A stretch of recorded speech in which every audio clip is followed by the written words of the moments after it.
ठीक है। आप सभी डॉक्टर से क्वेश्चन जरूर पूछें। ठीक है, अपने डाउट्स क्लियर करें, क्योंकि आपके पास तरह तरह के पेशेंट आते हैं जॉइंट पेन के। और वेबिनार का लाभ उठाए क्वेश्चन पूछ के। बिल्कुल। सभी के लिए है ये। हेल्थ पार्टनर सभी को नमस्कार। एक्चुअली देखिए, आप लोग अगर क्वेश्चन पूछेंगे और आप लोगों के जो भी डाउट्स होंगे वो डॉक्टर साहब अच्छे से क्लियर करेंगे, तो इससे आप लोग को भी आइडिया चलेगा कि हम जो भी आप लोगों के लिए जो भी डॉक्टर्स ले आ रहे हैं, उससे आप लोगों को जो है कितना बेनिफिट होगा या नहीं होगा, ये आप लोग भी थोड़ा जज कर पाएंगे कि मैक्सिमम जितना डॉक्टर के साथ आप लोग इंटरेक्ट होंगे, तो उतना आप लोगों को आइडिया भी चलेगा कि हाँ, ये डॉक्टर किस तरीके से बात कर रहे हैं, आपके आपके एरिया में जो पेशेंट हैं उनके लिए इनकी भाषा कितनी कंफर्टेबल है, कि जो लैंग्वेज यूज कर रहे हैं या जिस तरीके से समझा रहे हैं आपको और आपके जो लोग हैं नियर बाय, उनको समझ में आएगा कि नहीं।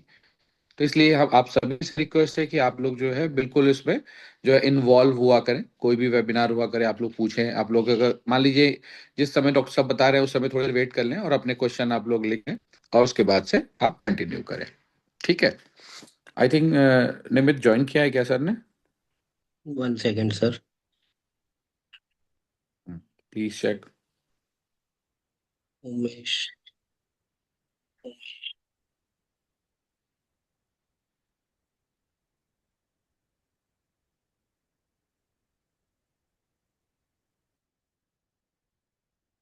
Click on this link. Join कर रहे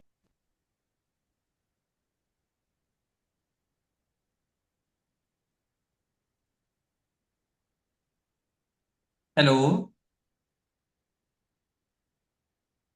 yes sir. Hello. Am I audible? Yes sir. Audible sir. है। 1 सेकेंड सर। नमस्कार हेल्थ पार्टनर्स। मैं निमित जियो टीम की ओर से आप सभी हेल्थ पार्टनर्स का हार्दिक स्वागत करता हूं।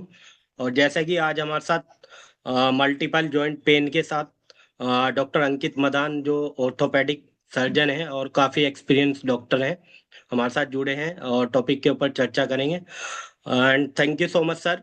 तो सर पहले अपना इंट्रोडक्शन दे दीजिए, सभी हमारे हेल्थ पार्टनर्स जुड़े हैं आज। हेलो फ्रेंड्स, मैं डॉक्टर अंकित मदान हूँ। प्रेजेंटली मैं हिसार हरियाणा में वर्क कर रहा हूँ। और मैं एमबीबीएस हूँ 2005 बैच से। और लगभग 2012 के बाद से लगभग 14 साल का मुझे एक्सपीरियंस हो गया है। और एमबीबीएस के बाद मेरा एसआरशिप, एमएस, डीएनबी और स्पाइन जॉइंट और इन सब में मेरा फेलोशिप हो चुका है। ये सब एमसीए अप्रूव्ड और सारी मेरे पास फेलोशिप्स हैं। स्पाइन की है, जॉइंट रिप्लेसमेंट की है, स्पोर्ट्स इंजरी की है। अ, जामनगर से मेरा एमबीबीएस हुआ था। शिमला से उसके बाद मैंने पीजी किया है। और उसके बाद मैं फोर्टिस में रहा हूँ कुछ समय के लिए। और उसके बाद मैंने 2 साल के लिए एम्स में एसआरशिप किया है। और मेरा फेलोशिप जो है वो फोर्टिस से हुआ है और स्पाइन का मेरा एम्स से हुआ है। तो ये मेरा ब्रीफ डिग्री है। और उसके बाद से मैं लगभग 8-9 साल से यहीं पे हिसार में अपनी सेवाएं दे रहा हूँ। और स्कोप ऑफ सर्विसेज में मैं रिमेटोलॉजी प्रैक्टिस करता हूँ। जॉइंट मल्टीपल जॉइंट पेन्स के लिए मेरे पास एक यूरोप से यूलार करके कोर्स होता है। वो कोर्स मैंने किया हुआ है, जो गठिया के लिए स्पेशलाइज्ड कोर्स होता है 2 साल का। वो एक और कोर्स मैंने किया हुआ है। और अभी मैं स्पाइन जॉइंट सर्जरी करता हूँ। बेसिक ट्रॉमा सर्जरीज करते हैं। ये मेरा प्रोफाइल है जो पेशेंट्स में डील करता हूँ। स्पाइन के, जॉइंट्स के, ट्रॉमा के और गठिया के, मेनली ये 4 तरह के हैं जो पेशेंट्स में डे टू डे में डील करता हूँ। ठीक है। और कुछ question? Okay sir, thank you so much sir. हाँ सर, जैसे कि आज टॉपिक जो है मल्टीपल जॉइंट पेन, तो सर इसके बारे में हमारे हेल्थ पार्टनर जानना चाह रहे हैं, जुड़े हुए हैं साथ में। ओके। देखो, मल्टीपल ज्वाइंट पेन कई सारे कारणों से हो सकता है। कोई भी पेशेंट जब आपके पास मल्टीपल ज्वाइंट पेन का आता है तो आपको उसका एक डायग्नोसिस बनाना होता है। बहुत सारे केस में डायग्नोसिस बन पाना मुश्किल होता है। डायग्नोसिस अगर नहीं बन पाता है तो आपको एटलीस्ट बेसिक सा ट्रीटमेंट तो स्टार्ट करना ही होता है। मल्टीपल ज्वाइंट पेन के अगर मोटे मोटे से कारण अगर हम देखना शुरू करें तो वो कई सारी चीजों पर निर्भर करते हैं कि पर्सन मेल है या फीमेल है। मेल में अलग कारण हो सकते हैं, फीमेल में अलग कारण हो सकते हैं, उम्र के हिसाब से कारण अलग हो सकते हैं। कुछ डिजीज होते हैं जो मेल में पाए जाते हैं ज्यादा, कुछ होते हैं जो फीमेल में पाए जाते हैं। जैसे गठिया रोग जो है वो फीमेल का डिजीज है, फीमेल में बहुत ज्यादा देखा जाता है, मेल्स में कम देखा जाता है। तो कोई फीमेल आती है, हाथ के छोटे जोड़ों में दर्द है, तो गठिया की तरफ सोचना है। कोई मेल आता है, जोड़ों में दर्द है, तो गठिया एक सेकेंडरी डायग्नोसिस हो सकता है, क्योंकि ये फीमेल्स में ज्यादा देखा जाता है, मेल्स में भी हो सकता है। एज के हिसाब से आपको डायग्नोसिस बनाना है कि कोई छोटा बच्चा है तो उसमें गठिया का पीडियाट्रिक जुवेनाइल रूमेटोइड आर्थराइटिस होता है, जुवेनाइल रूमेटोइड आर्थराइटिस हो सकता है बच्चों के अंदर। अगर कमर में ज्यादा दर्द है तो वो एंकलोजिंग स्पॉन्डिलाइटिस हो सकता है। इन सब के अलग अलग टेस्ट होते हैं, जैसे आर ए फैक्टर का टेस्ट हो गया, HLA-B27 का टेस्ट हो गया। इसके अलावा अगर हम बात करें, अगर कोई पेन सुबह के समय ज्यादा हो रहा है, आपको मैं बेसिक सा बता रहा हूँ कि अगर कोई पेन सुबह के समय में ज्यादा हो रहा है तो वो मोस्ट प्रोबेबली गठिया से संबंधित पेन है, रिमेटोलॉजिकल डिसऑर्डर से संबंधित पेन है। और अगर कोई पेन शाम के समय में ज्यादा हो रहा है तो जनरली उसको मैकेनिकल पेन का नाम दिया जाता है। मैकेनिकल पेन मतलब सारा दिन काम किया, काम करने के बाद जो पेन बढ़ जाता है उसको मैकेनिकल पेन बोलते हैं। पर आप रात को सो रहे हैं, आप एक्सपेक्ट करेंगे सुबह उठेंगे तो आप फ्रेश उठेंगे, पर अगर आप सुबह थकान के साथ उठ रहे हैं, मूड अच्छा नहीं रह रहा है, उठने का मन नहीं कर रहा है, सारा जोड़ टूट रहा है, शरीर में अकड़न हो रहा है, हाथ के इन छोटे जोड़ों में दर्द हो रहा है, तो आप मैकेनिकल पेन नहीं, आप गठिया के दर्द के साथ डील कर रहे हैं। गठिया के दर्द के साथ डील करने के साथ साथ आपको हमेशा विटामिन डी लेवल और जरूर चेक कराना है। विटामिन डी डिफिशियंसी से भी गठिया की जैसी पिक्चर आ सकती है, जो दर्द हो सकता है। बाकी शरीर में बहुत सारे जोड़ों में दर्द का एक कारण होता है पोस्ट वायरल आर्थराइल्जिया। मैंने कोई प्रिपेयर नहीं किया है आप लोगों के लिए, प्रिपेयर करता तो ये सब ना थ्योरेटिकल हो जाता। तो जो मेरे मन में आ रहा है, जैसा मेरे पास पेशेंट आता है वैसा मैं आप लोगों को समझा रहा हूँ। कुछ समझना है साथ के साथ पूछिए, कुछ डाउट है साथ के साथ पूछिए। जैसा ओपीडी आता है मेरे पास, वो ओपीडी से मैं आपको सिखा रहा हूँ कि इस तरह का पेशेंट आता है तो ये करना है, इस तरह का आता है तो ये हो सकता है। थ्योरी जानने में किसी को इंटरेस्ट नहीं है, मैं पूरा बना के लेके आऊँ यहाँ पे पढ़ के चला जाऊँ, उसका कोई मतलब नहीं है। ठीक है, जी तो जी। मैंने कुछ प्रिपेयर करा भी नहीं है। 12 साल हो गए मुझे लगा, सोचा था कल करूंगा प्रिपेयर, लगा 12 साल हो गए, जॉइंट पेन भी पढ़ना पड़ा, तो फिर क्या पढ़ा तुमने अब तक। जी जी सर, नहीं आप बहुत अच्छा समझा रहे हैं सर, क्योंकि हमारे हेल्थ पार्टनर से इनके पास पेशेंट आते हैं, ये पेशेंट के टच में रहते हैं, तो ऐसा ही सीखने के लिए हेल्थ पार्टनर यहाँ पर आए हैं। तो सर आप ऐसे ही समझाइए सर। हाँ, तो कोई अगर जैसे किसी पेशेंट को डेंगू हुआ है, कभी कभी डेंगू नेगेटिव भी होता है, डेंगू पॉजिटिव है, या फिर वो सीजन है डेंगू का, जैसे रेनी सीजन में डेंगू का मच्छर पनपता है और दिन में जनरली काटता है, तो उसके बाद जो बुखार आता है, वो बुखार तो ठीक हो जाता है, उसके बाद कुछ पेन रहता है, उसको बोलते हैं रिएक्टिव आर्थराइटिस पेन या फिर पोस्ट वायरल आर्थराइल्जिया। वायरल हुआ था उसके बाद बुखार हुआ। कभी कभी डेंगू का टेस्ट नेगेटिव होगा, पर उसको भी आप वायरल ही मान के चलेंगे, पोस्ट वायरल आर्थराइटिया ही मान के चलेंगे, और उसका ट्रीटमेंट अपने को जनरली स्टेरॉइड के साथ स्टार्ट करना होता है। ठीक है। अब की बात यह है कि गठिया के टेस्ट कभी कभी नेगेटिव आ सकते हैं। आपकी क्लिनिकल हिस्ट्री बड़ी स्ट्रांग होनी चाहिए, सुबह शरीर में अकड़न है, हाथ के छोटे जोड़ों में दर्द है, जब तक कि पेशेंट वो कुछ महंगे टेस्ट होते हैं NTCCP ANA वो करा लेता है तो बहुत बढ़िया बात है। अगर वो नहीं करा रहा है और आर ए फैक्टर नेगेटिव आ गया, गांव देहात में आर ए फैक्टर कराते हैं, प्लस माइनस के ऊपर सारा खेल होता है, उसका कोई मतलब नहीं है, कराओ चाहे ना कराओ। हाथ के छोटे जोड़ों में दर्द है, आर ए फैक्टर नेगेटिव है चाहे पॉजिटिव है, एक बार के लिए उसको गठिया मान के उसका इलाज शुरू कर देना है। उसमें मिथोट्रेक्सिट ड्रग होता है जो हम यूज करते हैं, वो उसको देना ही देना है, क्योंकि जितना जल्दी हम इस ड्रग को शुरू करेंगे उतना जल्दी ही हम पेशेंट के गठिया के कारण जोड़ को खराब होने से बचा पाएंगे। अगर डायग्नोसिस में डिले कर दिया कि हाँ दवाई दे दी, सिर्फ सिम्टम्स दबा देगा, वो उससे कुछ नहीं होने वाला है। साथ में मिथोट्रेक्सेट हफ्ते का एक गोली फोलिट्रेक्स 7.5 mg ऐड करना ही है, जिसको मल्टीपल ज्वाइंट पेन है, और एक विटामिन डी ऐड करना ही करना है।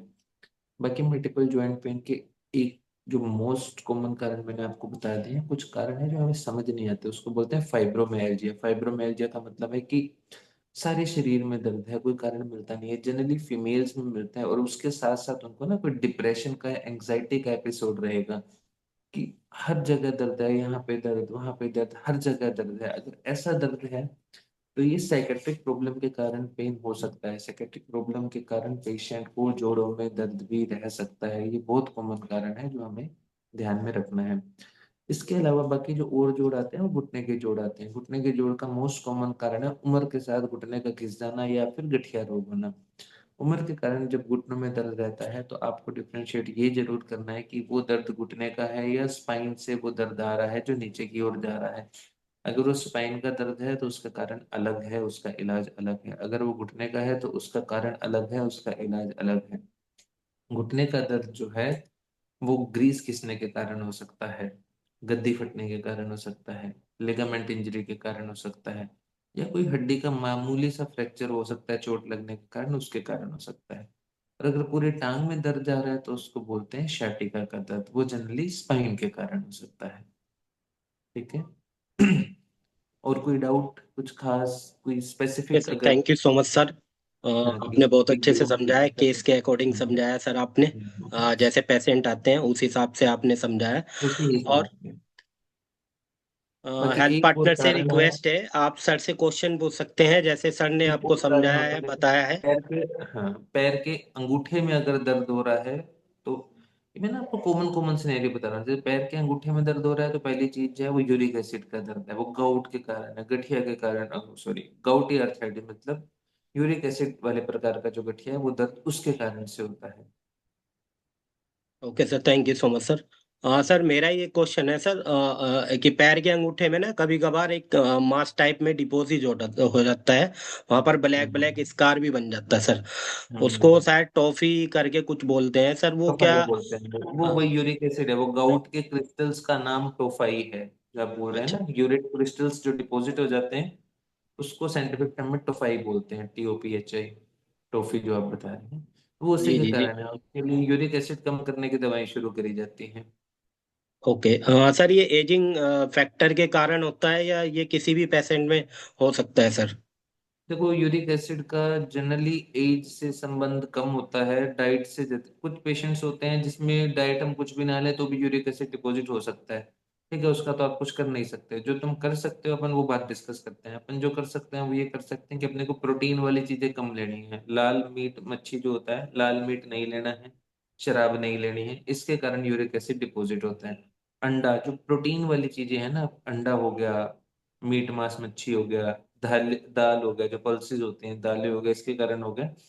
फिर इसका ये मतलब नहीं है पेशेंट बोलेगा जी सारी दालें छोड़ दें, सारा प्रोटीन छोड़ दें, तो ऐसा नहीं है। शरीर को प्रोटीन चाहिए, आप बिल्कुल बंद नहीं कर सकते, तो और फैक्टर्स और सिस्टम खराब होने शुरू हो जाएंगे। तो उसका बीच का रास्ता जो ये होता है कि मीट पूरा छोड़ना है, शराब पूरी छोड़नी है, दालें जो है धुली हुई ले सकते हैं और दूसरी नहीं ले सकते हैं। एक क्वेश्चन आया हुआ था, शायद सर चला गया था। ये गठिया पेन किसके कारण होता है सर, ये क्वेश्चन है। देखो, गठिया के कई सारे प्रकार होते हैं। गठिया एक आम बोलचाल की भाषा में गठिया बोल देते हैं। गठिया के अगर मैं टाइप निकालने लगूंगा मुझे 100 तरह के गठिया पता है कि 100 तरह के गठिया हो सकते हैं। तो गठिया ऐसे मान के चलिए एक अनुवांशिक बीमारी है। ठीक है, जो जब शरीर में होती है तो हमारे जॉइंट्स के अंदर कुछ चीजें डिपॉजिट होनी शुरू हो जाती हैं जिसके कारण गठिया का पेन शुरू होता है। तो सबसे पहले डिसाइड करना होता है कि गठिया है कौन सा। क्या वो रिमेटॉइड वाला गठिया है, क्या वो SLE है, क्या वो सोरियासिस होता है, जिसकी एक बीमारी होती है सोरियासिस गठिया होता है, वो गठिया है। तो गठिया इटसेल्फ में उसके कई सारे प्रकार होते हैं। काम की बात जो जाननी है वो ये है कि गठिया में दर्द कौन से जोड़ में हो रहा है। पेशेंट बोलेगा जी मेरे सारे जोड़ों में दर्द है, इससे काम नहीं चलेगा। जानना है कौन से जोड़ में दर्द है। ये उंगली के अंदर 3 जोड़ हैं, एक जोड़ ये है, एक जोड़ ये है और एक जोड़ नाखून के पास है। फ्रोजन शोल्डर पेन किसका आंसर है? जो यहाँ का गठिया है वो अलग है, यहाँ का गठिया है वो अलग है, यहाँ का गठिया है वो अलग है। इस जोड़ को सोरियाट्रिक आर्थराइटिस जो होता है, एक सोरियासिस करके चमड़ी का रोग होता है, उसके साथ कभी कभी गठिया आता है, वो इस जोड़ को अफेक्ट करता है। इसको और इसको वो कुछ नहीं कहता है। नॉर्मल गठिया इसको और इस जोड़ को अफेक्ट करता है। उम्र के साथ जो जोड़ घिसेगा वो इसको अफेक्ट करेगा। तो ज्वाइंट का पैटर्न पता होना चाहिए अपने, सा जोड़ नहीं घिस रहा है उससे अफेक्ट होगा। फ्रोजन शोल्डर का पेन होता है, फ्रोजन शोल्डर में कंधे के पास एक कैप्सूल होता है जो शुगर के मरीजों में सिकुड़ जाता है। उसके सिकुड़ने के कारण कंधा पूरा उठ नहीं पाता है, जिसको फ्रोजन शोल्डर कहते हैं, और उसके कारण कंधे में दर्द होता okay sir, thank you so much sir. है। और हमारे हेल्थ पार्टनर क्वेश्चन पूछ सकते हैं सर से, अपने आप को अनम्यूट करके। सर मेरी आवाज़ आ रही है? हाँ जी, हाँ जी, आ रही है सर। हाँ, मैं सबसे एक बात पूछना चाह रहा था। एक पेशेंट है, तकरीबन 45 साल का है, मेल है। हम्म। हाँ, तो उस मरीज के लिए मैंने CBC, uric acid, RA factor, blood urea, ये सारी जांचें कराई थी उसकी। तो उसमें आरए ठीक है। फैक्टर नेगेटिव, कैल्शियम भी ठीक था उसका, यूरिक एसिड भी नहीं बढ़ा हुआ था उसका। सीबीसी में हल्का हम्म फुल्का टीएलसी की प्रॉब्लम थी, थोड़ी बहुत, ज़्यादा भी नहीं। पर हम्म। वो मरीज पूरे शरीर के जितने जोड़ हैं सब में दर्द बता रहा था। आर फैक्टर कितना है उसका? आरए नहीं सर, मैंने क्वालिटी पर क्वांटिटी वाला नहीं कराया था। हाँ वही मैं बता, प्लस माइनस कराते हैं, क्या है, पॉजिटिव आया नेगेटिव आया? निगेटिव था सर वो। हाँ जी। हाँ, तो सर उसके लिए नेगेटिव है सर।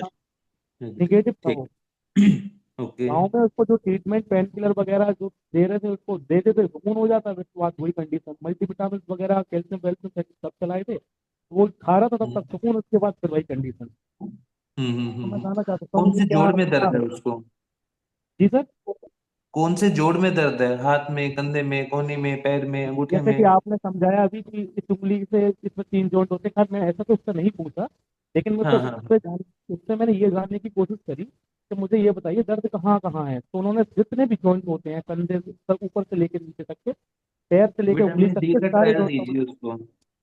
जी सर। विटामिन डी का ट्रायल दीजिए, विटामिन डी का। जी जी जी सर, वो भी चलाया था उसका, काफी दिन तक चलाया था, तकरीबन कितना भी ना कितना तो ले चुका है विटामिन डी? एक पैकेट आता ना सर वो कैल्सीरोल का। हाँ जी हाँ जी।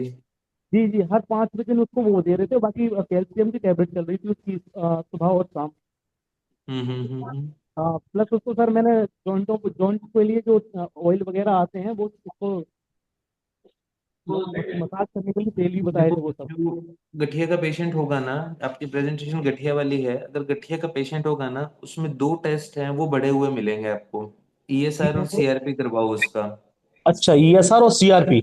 हाँ, ये आम भाषा में गांव देहात में इसको इन्फेक्शन के टेस्ट मानते हैं, पर ये गठिया के रोग में नहीं। हमेशा बड़े मिलते हैं। जी जी। हाँ, अगर उसका ईएसआर सीआरपी बढ़ा हुआ है तो इसका मतलब आपको गठिया के आगे और महंगे टेस्ट जो होते हैं, एंटीसीसीपी और इस तरह के कुछ टेस्ट करवाने हैं। जी जी, शुक्रिया डॉक्टर अगर साहब। पेशेंट का ईएसआर बढ़ा हुआ है, सीआरपी बढ़ा हुआ है और पेशेंट को बुखार नहीं आ रहा है, तो उसको जी एंटीबायोटिक नहीं देना है, उसको इन्फेक्शन नहीं है, उसका गठिया के जी कारण ईएसआर सीआरपी बढ़ा हुआ है। जी जी, शुक्रिया। उसका ईएसआर सीआरपी कराइए, फिर कनेक्ट कर सकते हैं इस पेशेंट को। जी जी, थैंक यू। शुक्रिया शुक्रिया। ठीक है। Hello sir sir. Thank you so much sir. Yes sir, next पूछिए सर। हेलो हाँ सर। जी हाँ जी बताइए। सर ये NTCCP 200 अबव है सर, और सी ये जो है सर RA फैक्टर 427। सर उसका क्या है ये गठिया, स्पेसिफिक ट्रीटमेंट? जी जी। ये गठिया है। अगर एंटीसीसीपी 200 प्लस है तो एंटीसीसीपी ऐसे मानो कि एक वो है, मतलब ना, ये पॉजिटिव है तो मतलब 99.9% आपके पेशेंट को गठिया है। तो इसके लिए जी जी। गठिया का ट्रीटमेंट शुरू होगा। इसके लीवर के टेस्ट, किडनी के टेस्ट कराने चाहिए आपको। लीवर के टेस्ट और किडनी के टेस्ट अगर सही है तो फिर इसका गठिया का ट्रीटमेंट शुरू करना रहता है। सर इसका baseline duration sir liver के क्या होगा? टेस्ट और किडनी के टेस्ट होने चाहिए आपके पास। हाँ जी, क्या ड्यूरेशन पूछ सर, रहे हैं? ड्यूरेशन सर, ट्रीटमेंट का ड्यूरेशन। अ, देखो, एलोपैथी में ड्यूरेशन ये रहता है कि ये ट्रीटमेंट एलोपैथी के हिसाब से लाइफ लॉन्ग चलता है, पर लाइफ लॉन्ग की डेफिनेशन ये नहीं है कि चलता ही रहेगा। जी जी। जनरली एक समय के बाद, ट्रीटमेंट देने के बाद एक बार के लिए उस ट्रीटमेंट को बंद किया जाता है। मान लो 6 महीना, साल भर देने के बाद एक बार उसको बंद कर देते हैं। जी जी। और बाद में डिजीज एक्टिविटी को मॉनिटर करते रहते हैं, क्या डिजीज दोबारा आ रहा है या दोबारा नहीं आ रहा है। कुछ जी जी। केसेस में दोबारा आता है, जिस केसेस में दोबारा आता है उसको एग्रेसिव गठिया माना जाता है और उसका ट्रीटमेंट लाइफ लॉन्ग चलता है। सर जिन कॉम्प्लिकेशन केसेस, क्या क्या हो सकते हैं इसमें? किसका? कॉम्प्लिकेशन सर जैसे 427 जा रहा है सर उसका, मतलब ये RA फैक्टर, और NTCCP भी काफी बड़ा हुआ है, तो सर ये और भी कॉम्प्लिकेशन तो कॉम्प्लिकेशन बॉडी देखो, में करेगा? कॉम्प्लिकेशन तो ये है ना, गठिया रोग है तो गठिया रोग सारे जोड़ों को खराब करना शुरू करेगा। जब जोड़ खराब होने शुरू हो जाएंगे, हमारा मकसद दर्द को दबाना नहीं है, हमारा मकसद है कि हम कुछ ऐसा दवाई दें जिससे दर्द तो खत्म हो और हमारे जोड़ भी खराब ना हो। जी कॉम्प्लिकेशन इसका ये होगा कि समय से पहले इसके जोड़ खराब हो सकते हैं, जोड़ खराब होने के कारण उनको रिप्लेसमेंट की नौबत आ सकती है। ये तो हो गया जोड़ से संबंधित कॉम्प्लिकेशन जो सारी दुनिया जानती है। गठिया का जी एक और मोस्ट कॉमन कॉम्प्लिकेशन होता है हार्ट अटैक आना। गठिया जी। के जी मरीजों में हार्ट के कारण मरने की संभावना सामान्य मरीजों से अधिक होती है। ठीक है। जी जी। तो जी वो जी। भी जो, उसको कम करना है, और वो जो कम करेगी, जो मैं बता रहा था ड्रग, जो वंडर ड्रग है हमारी गठिया की, मिथोट्रैक्सन। फोलिट्रेक्स जी 7.5 mg। पॉलीट्रेस जी जी और वीकली उससे सर दिया हमें, जाता है उसको। हाँ, जी फोलिट्रेक्स देना है उसको एक्चुअली जी लीवर और किडनी के टेस्ट देखने के बाद और एक प्रॉपर इवेल्युएशन के बाद उसका ना जी डोज जी सेट करना बड़ा जरूरी है। मतलब हम दे तो देते हैं, जैसे मैं आपसे भी पूछूं, आप फोलिट्रेक्स कितने एमजी देते हैं? ये वही ये नहीं, हम एक सर वो दिखाए थे, वो केस हमारे पास आया था तो रूमेटोलॉजिस्ट को वो रेफर्ड किए थे, मतलब हाँ हाँ ऑफलाइन।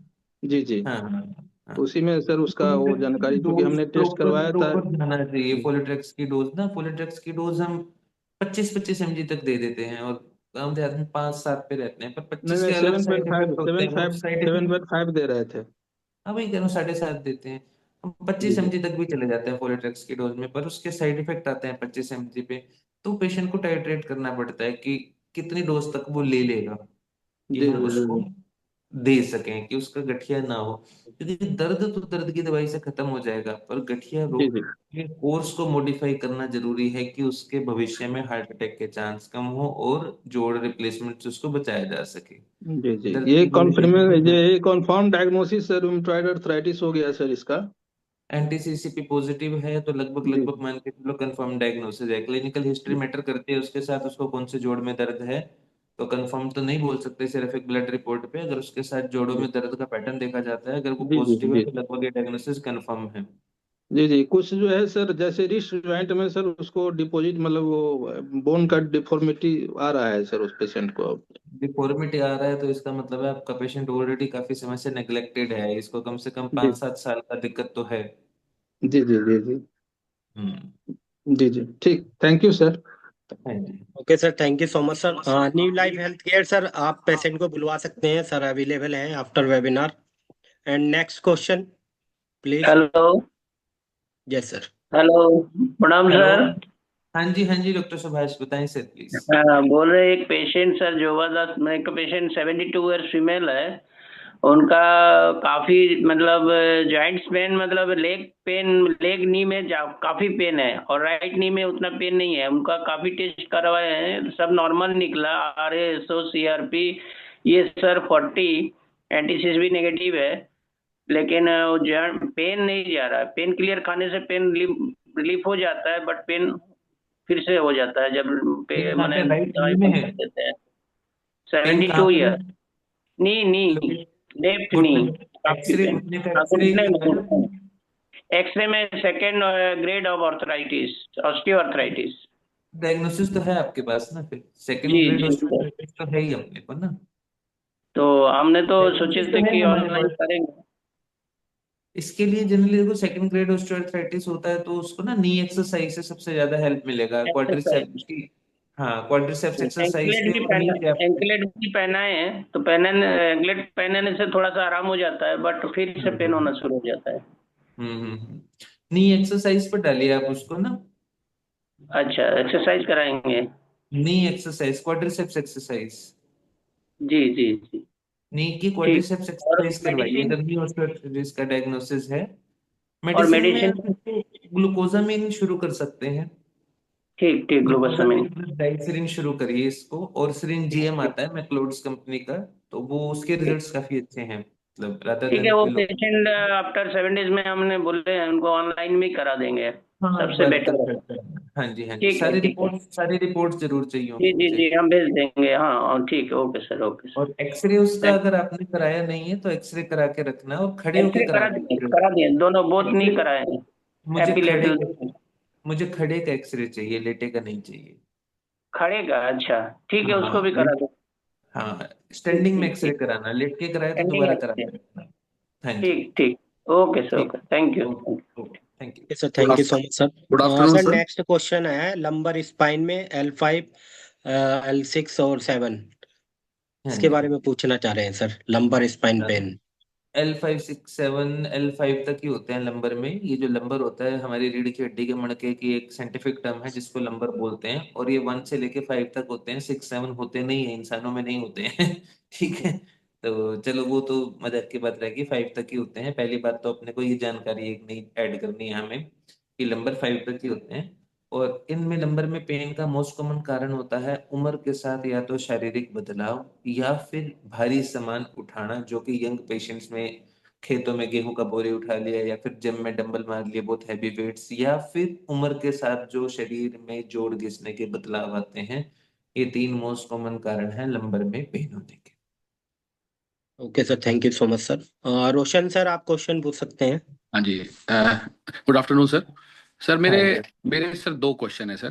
पहला क्वेश्चन सर मेरे पर्सनल अपने लिए है। सर करीब 3 साल पहले 2022 में सितंबर के अराउंड सर काफी ये जो आप अभी बता रहे थे कि डेंगू काफी सर जो रहता है किसी किसी सीजन में ज्यादा, उस टाइम सर प्रयागराज में, मैं प्रयागराज से हूँ, तो वहां पे काफी सर फैला हुआ था। बट लेकिन सर मेरी 3 दिन के अंदर मेरी तबीयत ठीक हो गई। मैंने नॉर्मल ठीक डॉक्टर जो है मेडिसिन जो है, उन्होंने ले ले प्रिस्क्राइब किया, मेरे डॉक्टर। पैनल हमारे पैनल के डॉक्टर से मैंने पूछा, उन्होंने मेडिसिन दिया, ठीक हो गया। बट सर लेकिन एक चीज परसिस्ट की, वो स्टिल परसिस्ट करती है मेरे साथ, वो ये है कि क्या जब है, मैं बोलो। कोई भी बिस्तर से उतरता हूँ तो जो है सर पैर जो है ना, जब जमीन पे रखते हैं तो उस टाइम पे वो मेरे से रखा ही नहीं जाए, दर्द होता था। फिर कमर सुबह में पेन शुरू हुआ। नहीं सर, ऑलवेज, हमेशा वो हमेशा रहा। उस समय काफी ज्यादा था, बट अब वो ठीक हो गया है। बट लेकिन सर जो एक पे मेरे अंदर आ गया वो है L3 L4 का, आई थिंक मेरा, फिर मैंने MRI भी कराया था, तो L3 L4 में हल्का सा नस दबता है, और उसकी वजह से सर मेरे कमर में हल्का हल्का पेन होता है। तो ये सर क्या कंटिन्यू ऐसे ही बना रहेगा या ठीक हो जाएगा ये? नहीं, 3 साल तो कमर हो गए आपकी सर। भारी काम करते हैं ऐसा कुछ है? एक्सरसाइज कर रहे हैं आप कमर का? नहीं सर, सर मैं सर अभी किया है सर, थोड़ा बहुत, फिर कंटिन्यू नहीं किया है सर। लेकिन हाँ, वॉकिंग वॉकिंग तो रहता है सर, सुबह शाम वॉकिंग करता हूँ। नहीं, स्पाइनल स्ट्रेंथनिंग एक्सरसाइज स्टार्ट करिए। देखो, अगर L3 L4 पे पेन है आपको ना, सबसे पहला काम, जो कमर दर्द का मेन स्टे ऑफ हल्का ट्रीटमेंट हल्का। एक्सरसाइज है, सबसे पहले स्पाइनल एक्सरसाइज स्टार्ट करिए। अच्छा। उससे आपको, हाँ, स्ट्रेचिंग एक्सरसाइज और स्ट्रेंथनिंग एक्सरसाइज स्पाइन की, spine extension exercise, back extension exercise, ये आप स्टार्ट कर सकते हैं। और मैंने एक बनवाया हुआ है, वैसे अब मुझे नहीं पता मैं आपसे शेयर कैसे कर सकता हूँ, तो या तो आप मुझे भेजेंगे तो मैं आपको वो हो वो जाएगा सर, एक्सरसाइज, वो मैं टीम से ही हूँ सर। हाँ, वो मैं आपको एक्सरसाइज का वो बिल्कुल सर, मैं टीम से ही फोटोग्राफ, हूँ, मैं आपको शेयर कर दूँ। हाँ, वो मुझे भेजना, तो मैं आपको बिल्कुल। एक्सरसाइज का फोटो भेजूंगा कि क्या आपको एक्सरसाइज करना है, ठीक है। तो वो आपको सबसे ज्यादा हेल्प करेगा। Plus okay. सुबह देखना कि सुबह शरीर में अकड़न है या नहीं है। ऐसा लगता है सुबह अकड़न है नहीं नहीं, ऐसा कुछ नहीं। आपको? बस सुबह वो अकड़न पेन नहीं रहता है सर, लगती? कभी कभी रहता है। नहीं, अकड़म रखना नहीं, हाँ, बस वो पेन रहता है कभी कभी, ज्यादा देर सिटिंग सिटिंग, वैसे हम बैठ के ज्यादा देर बस काम आपका करते हैं। मोस्टली पेन का जो कारण लग रहा है वो यही समझ आ रहा है कि आपका लाइफस्टाइल सिडेंटरी है। हाँ, लाइफस्टाइल तो सर है थोड़ा सा, क्योंकि हमें बैठ वर्क फ्रॉम होम है तो सर हम काम करते हैं, हाँ, तो उसकी वजह तो से। डेंगू को अच्छा। दोष मत दीजिए, दोष आपका है। एक्चुअली नहीं, डॉक्टर ने ये बोला कि कुछ कुछ ऐसा होता है डेंगू के बाद कुछ कुछ चीजें जो है वो बॉडी अडेप्ट कर लेती है, उसकी वजह से वो रह जाता है। उसको कोई नाम बताया था उन्होंने, तो पोस्ट मे बी। वायरल अर्थराइडिया बोलते हैं उसको। राइट, मे बी सर, ये यही नाम हाँ, नेम या बोला मुझे रिएक्टिव ज्यादा अर्थराइटिस टेक्निकली। बोलते हैं। पर ये कि अच्छा अगर अच्छा। 3 साल तक और वो सिर्फ स्पाइन में ही परसिस्ट कर रहा है ना, और जोड़ों में तो नहीं है ना, नहीं नहीं, और कहीं नहीं सर, और कोई नहीं, प्रॉब्लम तो नहीं। वो मोस्ट प्रोबेबली डेंगू के कारण ना होके आपके अच्छा। लाइफस्टाइल के कारण है, जिसको थोड़ा सा चेंज करने की बट सर ये आवश्यकता श्योर है। नहीं था कि उस समय मुझे डेंगू हुआ था, बट हाँ फीवर हुआ था, उसके बाद ही ये प्रॉब्लम हुई बेटर थी। होगा।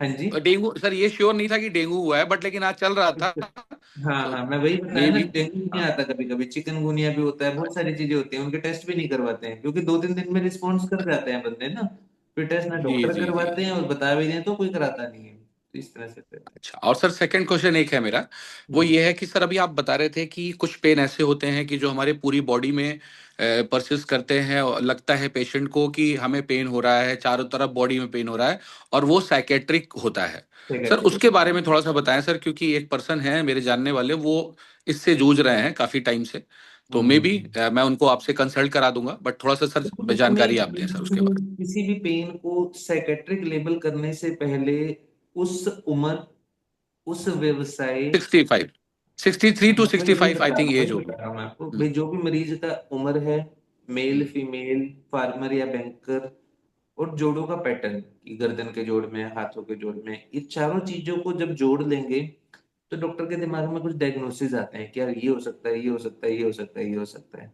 तो 4-5 अच्छा। डायग्नोसिस आएंगे, उन 4-5 डायग्नोसिस के अगर टेस्ट नेगेटिव हैं तो ही आप उसको साइकेट्रिक लेबल करेंगे, तब तक आप उसको फंक्शनल या साइकेट्रिक के कारण लेबल नहीं कर सकते। नहीं कर इट इज सकते। Diagnosis of exclusion, it is not diagnosis of inclusion, it is diagnosis of exclusion. You have excluded everything, तब आप उसको साइकेट्रिक की तरफ इवेल्युएट करने की कोशिश करेंगे। तो ट्रीटमेंट चेंज हो जाता है एक्चुअली। एंटी साइकोटिक मेडिसिन देते, डिप्रेशन का मेडिसिन देते हैं और उसका जो ऑइंटमेंट ठीक होना शुरू हो जाता है। तो अच्छा, ये है। तो सर आपको उसे आपको अगर उनसे दिखाया जा सकता है ना सर, आप उस पर देख सकते हाँ, हो मुझे पेशेंट को, नहीं प्रॉपर इसी। इवेल्युएशन चाहिए होगा उसका। ठीक है, नीचे मैं सर हाँ, कंसल्ट करूंगा, एक मैं कंसल्ट क्वेश्चन आया करूंगा था, सर आपसे। चला गया, कैसे थैंक आएगा यू, वो? आ जाएगा ओके सर सर, वो। Thank you so much sir. Chat पे है, निमित पूछ लें, क्वेश्चन रिपीट कर दो सर, सर। Sugar six. वाले पेशेंट को जॉइंट पेन क्यों होता है? शुगर भी डायबिटिक पेन पेशेंट। होता है। डायबिटीज इटसेल्फ, डायबिटीज जो है ऊपर के बाल से लेकर और नीचे के पैर के नाखून तक सारी चीजें खराब कर सकती है, टिप टू टो। उसके पहले एक डायबिटीज क्वेश्चन जो है, और भी है निमित, जो 6 7 नो सर्विकल दर्द, नंबर सर्विकल सर्वाइकल। दर्द, उसके बारे में, सर्वाइकल दर्द के बारे में। बताइए बताइए। जी सर, एक क्वेश्चन था हमारी सर, डॉक्टर नेक्स्ट एस के क्वेश्चन सिंह है, के सर। सर्वाइकल पेन के बारे में पूछ रहे हैं, सर्वाइकल। सर्वाइकल पेन के कई कारण हो सकते हैं। सर्वाइकल पेन जो देखा जाता है, दो लोगों में देखा जाएगा मोटा मोटा से देखें तो। जो आईटी वर्कर्स हैं, लगातार कंप्यूटर पर स्क्रीन टिकाए रहते हैं, गर्दन टिकाए रहते हैं, एक तो उनमें होगा सर्वाइकल पेन सबसे ज्यादा। दूसरा, जो हैवी लेबरर्स हैं, सिर के ऊपर भारी सामान उठाने का काम करते हैं, उसमें सर्वाइकल का पेन देखा जा सकता है। ये दो ही है। तीसरा, यंग जनरेशन हमारी जो सारा दिन मोबाइल पे रील्स देख रहे हैं, उनके अंदर ये सर्वाइकल की दिक्कत ज्यादा आ रही है। आइडिया क्या है? रील्स कम देखनी है, भारी काम सिर के ऊपर जहां तक हो सके उतना ही करना है जितना आपकी बॉडी उठा सकती है। तीसरा, जो आईटी प्रोफेशनल्स है उनके लिए टिप ये है कि बीच बीच में ब्रेक जरूर लेना है। सर्वाइकल की, नेक की, आई की मसल्स को रिलैक्स करना है। आधे घंटे, 1 घंटे, 2 घंटे, जितना भी फिजिबल है, मान लो 1.5 2 घंटे के बाद ब्रेक लेके बाहर निकलना है। और सबसे दूर की हरी चीज देखनी है, ग्रीन आइज को रिलैक्स करेगा। जितना दूर का देखेंगे उतना आइज की मसल, नेक की मसल रिलैक्स होंगी।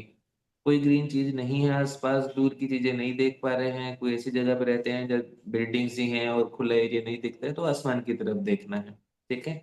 जितना दूर की चीज देखेंगे उतना नेक मसल्स रिलैक्स होगा। Shoulder pain left side, shoulder pain left side के बहुत सारे कारण हो सकते हैं। बीइंग ऑर्थोपेडिक सर्जन बात करें तो हर शोल्डर पेन के पेशेंट को हमेशा एक शुगर टेस्ट कराना ही कराना है, क्योंकि शुगर के मरीज में शोल्डर पेन ज्यादा होता है।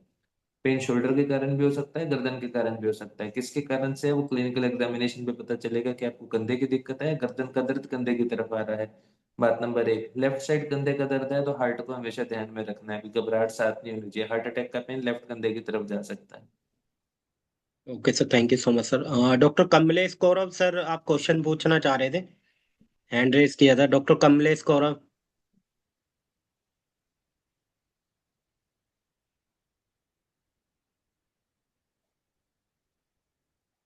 Next question please. एक मीटिंग में होकर 5 मिनट, एक मीटिंग में hello 5 minute. Hello. Yes sir, पूछिए सर। सर मेरा क्वेश्चन ये है कि फ्रोजन शोल्डर जो पेन होता है वो मेन किस वजह से होता है? नस की दबने की वजह से होता है या किस कारण से होता है? फ्रोजन शोल्डर पेन जो होता है, हमारे कंधे के आसपास एक कैप्सूल होता है, जो कैप्सूल सिकुड़ जाता है। ये हमारा कंधा है, ये कंधे के आसपास ये जो ऑरेंज चीज देख रहे हैं, ये इसका कैप्सूल होता है। इस फ्रोजन शोल्डर में ये इतना है ना, ये इतना रह जाता है। ये सिकुड़ जाएगा तो आप इसको कंधे को ऊपर उठा नहीं पाएंगे, क्योंकि ये खींचेगा नहीं। ये कारण होता है फ्रोजन शोल्डर का, कि जो कैप्सूल होता है ये सिकुड़ जाता है। इसका साइंटिफिक नेम है एडहेसिव कैप्सुलाइटिस, मतलब कैप्सूल्स में एडहेशंस बन गए हैं। आम भाषा में नस बोले कुछ भी बोले, वो अपनी समझ है, जिससे मरीज समझ आ जाए वो सही है। पर कारण है कैप्सूल का सिकुड़ जाना। सर वैसे जैसे कभी हाथ पूरा उठ रहा हो और उसके बावजूद रेगुलर दर्द हो रहा हो तो उसकी वजह? हाथ अगर उठ रहा है तो वो फ्रोजन नहीं है, डायग्नोसिस खत्म। अगर कंधा पूरा उठ रहा है तो वो फ्रोजन शोल्डर नहीं है। तो फ्रोजन सर शोल्डर की उसमें। पहली रिक्वायरमेंट यही है कि कंधा नहीं उठेगा, ना मरीज खुद उठा पाएगा ना डॉक्टर उठा पाएगा, तो ही वो जी सर। फ्रोजन है। फ्रोजन मतलब जम गया, जो चीज उठ गई वो जमी कैसे। जी सर। नहीं सर, जैसे शोल्डर के पास वैसे भी दर्द होता है तो उसमें मतलब कुछ दर्द रेगुलर होते रहते हैं, उसमें जैसे मेडिसिन लेने से रिलीफ हो जाता है, उसके बावजूद फिर दर्द सर्वाइकल रहता का दर्द हो सकता है जो कंधे के पास आ रहा है। है। जी सर। तो सर उसमें सर्वाइकल का कितने समय दर्द तक कंधे के मेडिसिन पास, लेने से रिलीफ हो सकता है सर, पूर्ण रूप से? एक्सरसाइज पहले, मेडिसिन बाद में। पहले एक्सरसाइज करना है। जी सर्वाइकल सर। का एक्सरसाइज प्रॉपर कर रहे हैं आप? नहीं सर। फिर नहीं होगा ठीक, फिर मेडिसिन खाते रहो। जी सर। एक्सरसाइज सबसे पहले चाहिए। हेलो। ठीक है सर। हाँ जी। जी हाँ डॉक्टर जी कमलेश नमस्कार। कौरव जी पूछिए सर क्वेश्चन। सर पूछना था, जैसे जिनको रूमेटॉइड अर्थराइटिस है और जिनको डिसेबिलिटी की तरफ डाइवर्ट हो रहे हैं, परमानेंट हम्म। डिसेबिलिटी नहीं है, तो क्या वो रिकवर होने के चांसेस रहते हैं इसमें, बिल्कुल रहते हैं। अगर दवाई देने का इनिशियल मकसद ही स्टेज में है ये है तो? कि डिसेबिलिटी ना आए। डिसेबिलिटी अगर आ गया है उसके बाद दवाई काम नहीं करते, काम करेगी मतलब और डिसेबल नहीं होने देगी, पर अगर डिसेबिलिटी इतना आ गया फिर तो सर्जरी ऑप्शन रह जाता है ना। जी सर। अगर डिसेबिलिटी ज्यादा आ गया, उंगलियां टेढ़ी हो गई हैं, हाथ खराब हो गए हैं, कलाई टेढ़ी हो गई है, फिर उसके लिए सर्जिकल ऑप्शंस होते हैं।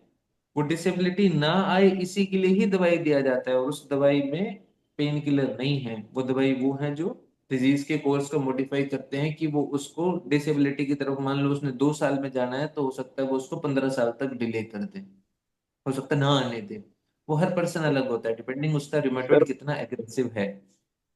और रिलेटेड में सर जो ट्रीटमेंट लेते हैं, बहुत से लोगों को एक मिथ है कि मेथाट्रेट या ये कार्टिसोन लेने से कुछ लंबे समय लेने नुकसान, तो सर देखते हैं लोग 2-2 ढाई-ढाई साल लेते हैं, इसके क्या बाद भी चीज कहीं कोई लेने से? दिक्कत नहीं है।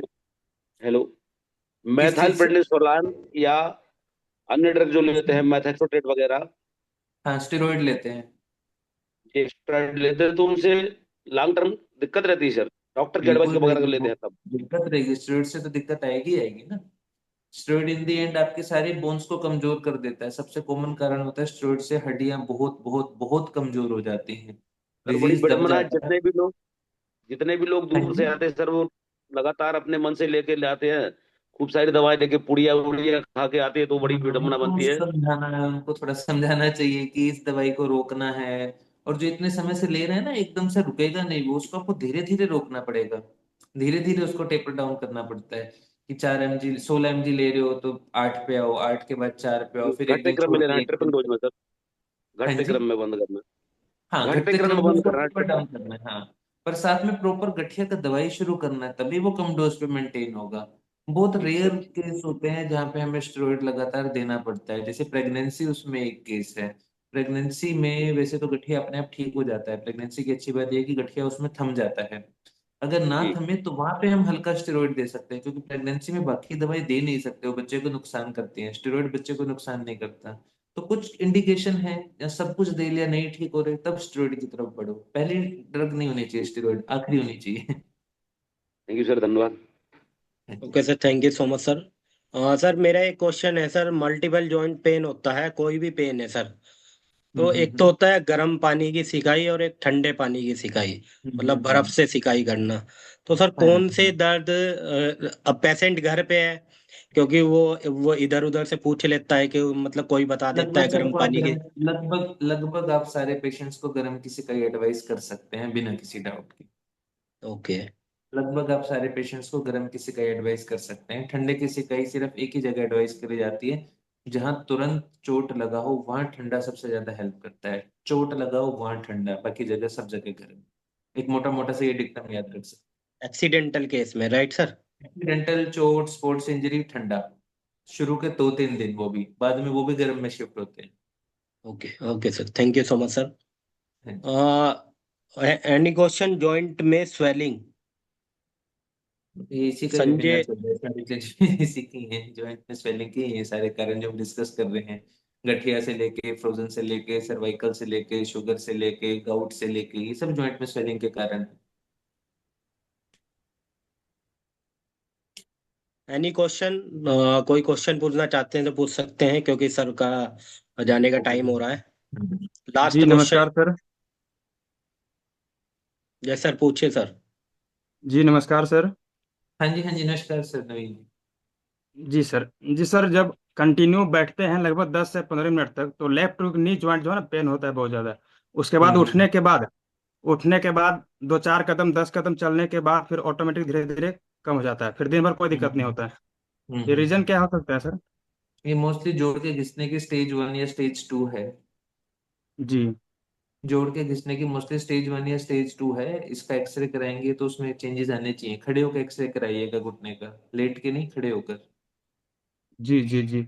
मतलब जब बैठते हैं ना तो 10 मिनट कंटिन्यू जब बैठते हैं फिर उठने के बाद दर्द हाँ होता तो है, फिर दो चलते चार हैं। कदम में होगा, फिर ठीक हो जाएगा। जी जी जी जी। हाँ जी, हाँ तो जी। ये क्या बताएं सर, रीजन क्या हो सकता है? घुटने का एक्सरे करवाइए, घुटने का एक्सरे कराइए। एक्सरे अच्छा अच्छा करवाइए, अच्छा नी ज्वाइंट का एक्सरे करवाइए सबसे पहले एक। अच्छा ये अच्छा अच्छा अच्छा मतलब ऑस्टियोआर्थराइटिस रीजन। है मोस्टली, ऑस्टियोआर्थराइटिस बोलते हैं इसको। उम्र के साथ जोड़ घिसने का जो स्टेज होता है वो हो सकता है ग्रेड 1 या ग्रेड 2 हो। अच्छा अच्छा अच्छा 26 ईयर अभी सर। तभी मैंने ग्रेड 1 या ग्रेड 2 बोला, जैसा आप बता रहे हैं ना। ग्रेड 1 ही आएगा जी। उसमें, 2 नहीं आएगा। 26 में भी हल्का तो आ सकता है, 26 में भी। आगे चल के फिर दर्द मतलब ये समस्या और हो सकता है क्या सर? देखो ऐसे तो आगे चल के कुछ भी हो सकता है, पर एक्सरे करा के बिल्कुल। आप उसको, उसके बाद आप उसको प्रोग्नोस्टिकेट कर सकते हो कि एक्सरे में कितने बदलाव हैं। एक्सरे में ज्यादा बदलाव है तो जल्दी समस्या आनी शुरू हो जाएगी, एक्सरे में ज्यादा बदलाव नहीं है तो समस्या ज्यादा जल्दी नहीं आएगी। ठीक है। ऐसे तो बायलेटरल नी में पेन नहीं है, ओनली लेफ्ट में दर्द होता है। हाँ हाँ हाँ। नहीं, उससे नहीं फर्क पड़ता है। मतलब सबसे पहले एक एक्सरे कराना चाहिए अगर आपको ऐसी दिक्कत आ रही है। स्टैंडिंग एक्सरे कराना है, लेट के नहीं कराना है, स्टैंडिंग एक्सरे कराना है घुटने जी सर। ओके। नमस्कार। का। है। जी डॉक्टर नवीन सर, आप बुला लीजिए पेशेंट को ना, सर अवेलेबल है। जी ठीक जी है। सर जी सर जी sir. Okay. Okay. Sir only finger joint pain causes, इसका क्या कॉज है? Rheumatoid arthritis, psoriatic arthritis, osteoarthritis, 3 most common cause हैं। गठिया, उम्र के साथ, या फिर सोरियासिस, या फिर विटामिन डी की कमी। Okay sir, thank you so much sir. चलिए, करिए and conclude. Sir wonderful webinar आपका sir, thank you so much sir. Sir आपने अपना कीमती समय दिया है सर, और आशा ओके। करता हूँ नेक्स्ट टाइम फिर जुड़ेंगे नए टॉपिक के साथ। Thank you so much sir. Okay, thank you, bye. Thank you sir, thank you sir. धन्यवाद सभी हेल्थ पार्टनर्स को जुड़ने के लिए। Thank you. ठीक है, ठीक है। ओके।